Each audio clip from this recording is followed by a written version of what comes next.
So this is Kokomi's elemental skill, and Holiday Matsuri is in 9 days. So I have about a week to make a jellyfish out of an umbrella. We're not gonna call this Con Crunch. We'll call it cosplay speedrunning. It's not lost on me that by opening this indoors, I'm probably cursing this project to have bad luck. But as I said last time, you're here to watch me suffer. But I am pretty confident that this is going to be a pretty easy project, even for beginners, because you kind of only need to know how to cut fabric into a circle and make a ruffle. And I'll probably make graphics for that. But first, I have to destroy the umbrella my mom gave me for Christmas like 10 years ago. Sorry, Mom. So I chose this one specifically, not only because I don't have to destroy a brand new umbrella, but because it does this. And I would love to be able to pop a jellyfish out of nowhere and surprise everyone around me at the con. That's the whole point. So let's go. R.I.P. Okay, seam ripper might work better. JK, I can't find one. Tiny baby scissors. Ooh.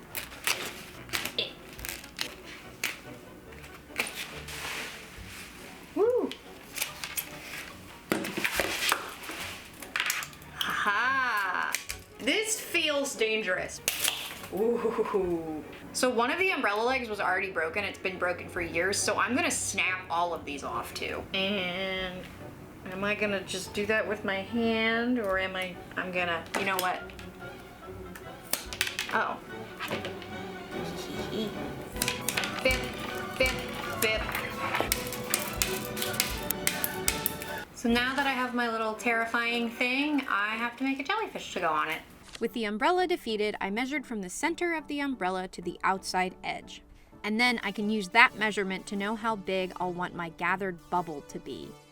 So the pattern for the jellyfish body is really simple. I'm just going to cut a circle bigger than the radius of the umbrella. Circles are one of the easiest things to cut in fabric, and if you aren't aware of this corner fold hack, I may just change your life here. So if you fold a square into quarters and then fold that on a diagonal, kind of like the way you would fold a paper snowflake, you can cut across this little triangle and it unfolds into a full circle. Once I have the circle cut, I'm going to gather down the edges to form the bubble, but I'll explain that in a minute. I'm doing the same step to a layer of Barbie organza and then a layer of stiff net. Stiff net is basically really stiff tulle.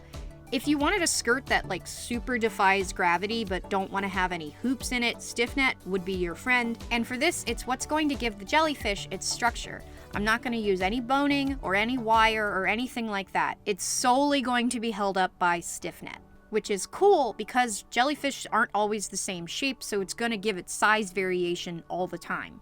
The Barbie organza is for some color variation. Much like I did on the kimono, the two fabrics shimmer in different ways, which kind of makes them look like water. And by cutting all of these in a circle and gathering down the edges, we can make a bubble without having any visible seams on the top.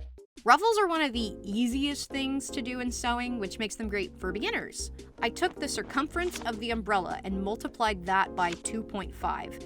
That number is how much length I need to cut my ruffle. My fabric is 54 inches long, and I know I want the width of the ruffle to be 8 inches. So I cut 8 8-inch strips to get the full length that I need.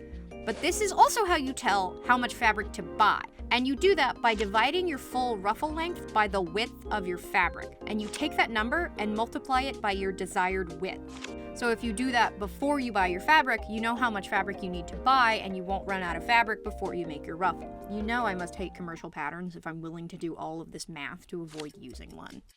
So I'm relying pretty heavily on my serger to make this go a little faster. What sergers do is cut the fabric into an even line, and then they do what's called an overcast or an overlock stitch. And what that stitch does is it keeps the fabric from fraying, which is very important for something like organza, which frays really easily. In some countries, sergers are called overlock machines, but here we call them sergers because I guess that just sounds super radical. So is it worth it to buy a serger if you don't have one? If you're a beginner, not necessarily. You can take any other method of preventing fraying and use that pretty effectively because they all work just as good, if not better in some situations than a serger works. It's also really important to note that rethreading a serger is a nightmare. And I've had to do it 3 times for this project already. This is not good. I don't have any more serger thread. I didn't have a serger for a really long time, and when I did get one, they are worth having. They're really great for projects like this where you need to get a lot of length to not fray pretty quickly. But you don't need a serger to create an unfrayable edge. You can use a zigzag stitch on your regular sewing machine, you can do a turned hem, you can use pinking shears, or you can be super extra and seal all of it in bias tape. Just make sure you finish the edges in some way, because organza can actually fray enough to where the entire seam can fall apart if the edges are unfinished. So for the ruffle, I just want to show you, this is called the selvage. The selvage is the edge that is manufactured to not fray. Now you can either cut the selvage off, which is sometimes important because sometimes the selvage can act differently after it's washed. However, it is okay to just use this in your garment. It's manufactured not to fray, so it's not going to fray. But if you think it's ugly, you can cut it off and finish it a different way. For the ruffle, I'm just straight stitching them together at the selvage, and I'm keeping the selvage because I'm trying to make this project go quickly because there's like 2 weeks before home ec. What day is it? It's Sunday, December 5th, 2021. Okay, yeah, I have like 10 days. So we're keeping the selvage today. So once I have all these sewn together, I'm going to take one edge and serge all the way down the length, but I'm not going to serge the other side because our next over-explained sewing technique is gathers. Gathers can be done in a lot of ways, but they are the part of ruffling that's easiest for beginners. I won't tell you every way you can do gathers, but I'll give you 3. The first and most accessible way is to ruffle by hand. You baste a long stitch into the fabric, and then you can use that thread to pull the fabric into a ruffle. The second way is to do a basting stitch by machine and pull the bobbin thread until you have a ruffle. I find this method really hard because I'm impatient, but I can't deny it makes a really pretty ruffle. The third method is what I'm going to be using for the jellyfish, and it's essentially abusing the tension functions on your machine. So that means it's going to vary greatly between machines and fabrics. But it does work really well for lightweight fabrics. I set the tension really high, and then I set the stitch length to be really long. The combination of the mismatched tension and the really long stitch kind of automatically gathers the fabric. And then you can do a regular straight stitch over top to secure it. Organza is a super lightweight fabric, so it works really well for the jellyfish. An honorable mention is the ruffle foot, a foot that does it all for you, but I kind of find them hard to figure out. I can't always get mine to work, but they do exist, just so you know. To put the ruffle on, I pin it to the gathered blue bubble and then straight stitch it in. So here he is so far. We've got our blue organza layer with the ruffle on it, and then inside I have pinned the stiff net bubble, and then I also added a stiff net ruffle. So I ruffled it and then I placed it inside going this way. So it's puffing out right here to make it a little more jellyfishy. And then in the very middle, we have the Barbie organza. I'll also mention that when I finished, where is it? When I finished the ruffle, I did, instead of doing a seam, I did an overlap. That saves a little bit of time, but it also kind of just makes it look a little poofier right there. The first thing I need to do is sew all these layers together. And the way I'm gonna do that is by hand. I could probably manage to put this in my machine, but it would probably also be really annoying. So I'm just gonna go through with a whip stitch and make sure I get all the layers in there. So obviously this cosplay has a lot of shortcuts, and usually I'm a pretty big proponent of like craftsmanship for craftsmanship's sake, but it's totally okay to sometimes just do something for fun and do something because you need to do it quickly. I said I have 9 days to do this, but I actually have a lot less because next week for my regular human job, I won't get specific with that, but I'm gonna be really busy. So I really only have until this weekend to finish. So I'm taking as many shortcuts as I want because despite craftsmanship being the ideal, you always want to strive for most well-crafted costume that you can, because if you make it well, you don't have to fix it. But it's okay to have like just for fun projects sometimes. I don't know why I'm going on this rant about craftsmanship as I sew a jellyfish together, but if you're an adult and you're going to an anime convention, the only person that needs to care about the quality of costume that you are wearing to an anime convention is you. That's all. Who is she? This is honestly a look. I honestly feel like I saw like Adventure Zone people doing this at some point. Honestly, this would be like a really cool mushroom hat. I could be like a mycelium princess. Okay, I haven't sewn it to the frame yet, but this is it just sitting on it. It's exactly what I wanted, and it's really big. So I ended up either over calculating or under ruffling the strip I made for the ruffle, so I had a lot of extra.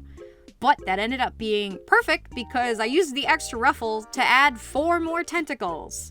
The original intended tentacles are cut in the same style as a jabot bow, which I covered in this video, and they, along with the ruffle tentacles, just got sewn in by hand. To attach the bubble to the umbrella, I used the existing holes in the umbrella and took some thick denim thread and just sewed them in by hand. But once I had the bubble on the base and the tentacles sewn on, it was time to take Mr. Jellyfish down to Florida for his first con. And boy was I hype about him because I insisted on carrying him around while we unloaded the car.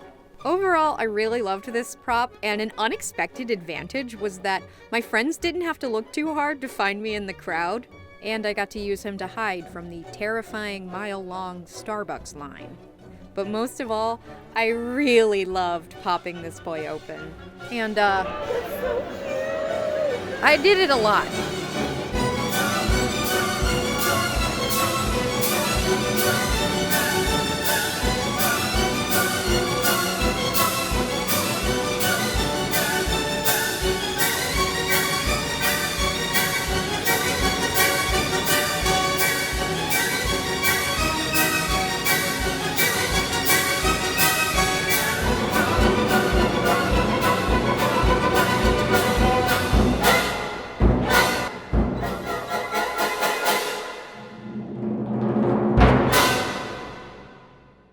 Yeah, so I kind of went full ham on this one, but thank you so much for watching, and if you would like to help me make more videos by supporting this channel, I have a new $5 tier on my Patreon that will get you a thank you card at the end of videos. I have some pretty big ideas I want to do, and I want to make them as high quality as possible. Speaking of big ideas, I think you might be able to tell what the next video is.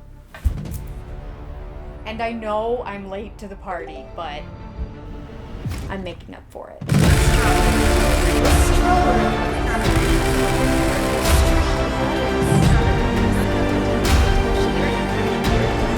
The New York Times has dubbed it as the dress that ate TikTok.